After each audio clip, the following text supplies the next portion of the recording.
இன்னைக்கு நீங்க நோயாளியா பார்த்த பிள்ளை சாகிற வரைக்கும் நோயாளியா இருக்கும் நீங்க ஏன் நினைக்கிறீங்க?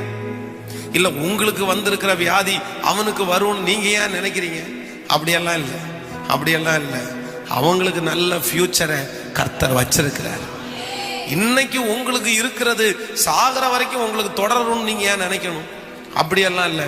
ஆண்டவர் நினைச்சாருன்னா இன்னைக்கு சர்ச்சில் இருந்து வீட்டுக்கு போறதுக்கு உள்ளேயே உங்க நிலைமைகளை மாற்றுறதுக்கு கர்த்தர் வல்லவரா இருக்கு. முடியுமா? முடியாது. ஆண்டவருக்கு அதெல்லாம் பெரிய விஷயமே இல்லை. அதனால ஆண்டவருடைய பிள்ளைகள், உங்க நிலைமையை பார்த்து நீங்க சோர்ந்து போகாதீங்க. ஆண்டவர் எப்ப வேணும்னாலும் சூழ்நிலையை கர்த்தர் மாற்றுவார்.